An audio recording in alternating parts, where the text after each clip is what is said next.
The Kansas City Chiefs are in the AFC Championship game again. And they have two things to be very thankful for in this one. Now, the obvious one, people have been moaning about on X, on every other social media platform, is the referees. Because the referees were atrocious, and that's being insulting to the word atrocious because they're probably worse than that. And then the Houston Texans O-line. That Houston Texans O-line resembled Swiss cheese. Yep. Even Peter's face whilst he's yawning at us recording beyond at 11 o'clock at night, that was the kind of face that people were pulling when they were seeing the play of that Houston Texans. Because it was not good. Right, Peter? That right side of the line was getting decimated. It was. I mean, you saw Chris Jones do the slowest sack ever I've ever seen.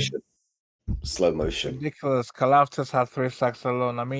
I think there's a prime example of when it comes to playoff football, and I think as it's bearing out, and that's NFL. The old adage, it never changes. That it's about the trenches and trench players, especially when it comes to playoff time.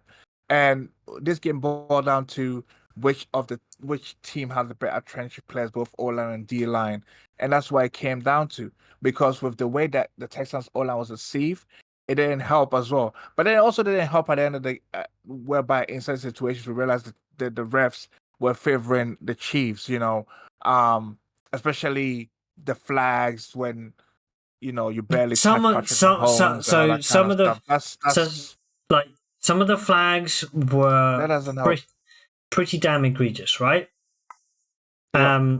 So if we talk about a couple of, one of the ones where the two Texans defenders took each other out and they flagged at the play, that annoyed the hell out of me, right? Yeah, I think that's a case of refs just being too trigger happy here. Like usually, if you they're get just hearing a noise, they're hearing a noise and going off the noise, and they're just calling it. But sometimes if you just saw the impact, waited for the players to actually hit the ground, and realized, hold on a second, the two Texan players hit each other here. Yeah, this isn't a flag. But it's as soon as they hear the clap, they're like, boop, straight away, automatically. Sometimes you need to sit. You need to, but they also need to use their eyes, right? Use their eyes, see the onset of the play, see that. I mean, everyone was okay, thankfully, but it's still a case of, they didn't hit Mahomes. It was the two players that hit themselves. There's no need to throw a flag. And then there was the worst one of them all, right? Seconds. There was the worst one of them all. It wasn't flagged, but it was Mahomes doing his best Neymar impression. Right? On the left, him falling down and everything. Yeah, now, Brett Coleman wrote, just a shameful flop attempt. I can't believe he even attempted it. I actually responded to that tweet with, I'd have given him a 15-yard penalty for unsportsmanlike conduct. Now, unfortunately, it's not in the rule books, right? That's how you stop things like that happening. This is how they need to stop it. Yeah. Maybe not 15 yards. No. It's a unsportsmanlike conduct, an automatic 15-yard penalty. It's automatic 15, yeah. Bloody right? Hell. Yeah. So you get a 15-yard penalty.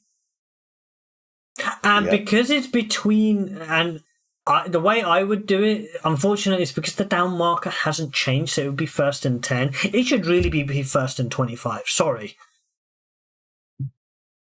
Yeah. Right? You are behind the chains. You are double punished.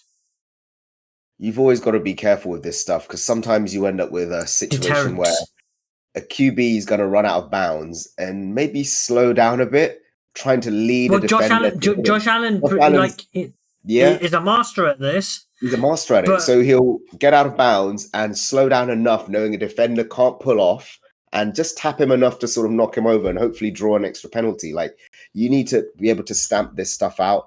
Ultimately, I think there's this whole stigma around the Kansas City Chiefs being the golden goose of the league, and how they're like protecting the merchandise. Regardless of that, what happens is the Chiefs. Usually, when you play in these types of games, you work out how the refs are going to call it. Are they going to allow for chippy plays? Are they going to let receivers and DBs duke it out down the field? Or are they going to throw flags? The Chiefs obviously worked out early on in the game that we're getting all the calls on our favor. So they're going to keep pushing the envelope. We're just going to play into it. Now, what needs... So, I genuinely think for them to stamp out this behavior within the game, it needs to become a personal foul. If you flop, and New York can give it. New York can say, nope, he's dived. He's dived. We call it a dive over here. Yeah. He has dived. He has enacted Tom Daley. He thinks he's on a 10-meter diving platform in the Olympics, because that's what he kind of tried to resemble. It was pathetic. Yeah. But then every kicker is going to get a flag, Dilly. But the thing is, kickers can jump out of the way, right? Kickers can jump out of the way, yeah. No, kickers, you're doing a kicking motion, right? You can jump out of the way. If you get, if you fall to the floor and claim a foul, tough. It's true. You get the repercussions of that. Yeah, but they need to essentially stop flopping, because you're kind of manipulating the rules to gain. Well, they complain, fans of this sport, this great sport that we like to talk about, right? They complain about how our football over this side of the pond, how the players act, how they're all rolling around, pretending, cheating, this, that, and the other. Yeah. It's creeping in. Yeah, I mean, I'm saying that now as I'm watching the biggest flops in the NFL history in the background. And some of these are bad. And ideally, you want to stop it, because the thing is, if it's not... This isn't basketball, right? This isn't basketball where they do flop like mad. We've seen it. Yeah, if you don't legislate it out, teams will keep doing it. Because remember, you play for every advantage you can get. And then if the QBs start doing it and getting away with it, what next? Running backs? Receivers? Are they going to start slowly working their way out of bounds, knowing they're already protected, and just saying, I'm just going to let this guy tap me and I'm going to do a nice little barrel roll into the cameraman, and then hopefully get an extra 15 yards on this run? Now, what I will say is also Kaimi Fairbairn in this one. Boy, did he have a bad game with his boot. Because... He had 2 field goals missed in this one. Momentum killers. One of them was an awful attempt. And when you're playing against the Chiefs, you can't give them these. You've got to nail the ball through the uprights. You've got to play complementary, like they say, play complementary football on all sides. O-line didn't do what it needed to do. Special teams didn't do what it needed to do. So, when you look at it, the Chiefs were massively efficient in this game. They only scored 23 points. And they did not win because of the referees. Because if you look at, how many sacks was it? He was sacked 8 times. Have you ever known of a quarterback to have been sacked 8 times and win a game? Nope. So it rarely happens. It was a factor, but it wasn't why they lost. It wasn't why the Texans lost. They've got to protect Stroud, because he can't take, he won't be able to take this beating if that goes into next season. So you have to keep him upright. They're going to have to keep him upright. They've got players on that team. They've got some real talent on both sides of the ball, but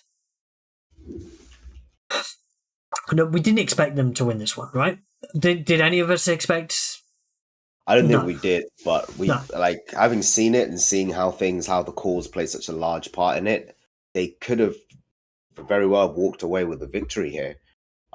With all the penalties, I'd say that might have been like a score for the Texans, but even then, they would have still had to. But that would have been the Texans getting into the right area and then them getting sacked again. That's the problem. Yeah, that's true. That's true. Like they were a lot of those some of those sacks were in areas of the field where they were just in positive areas, and they got sacked all the way back out.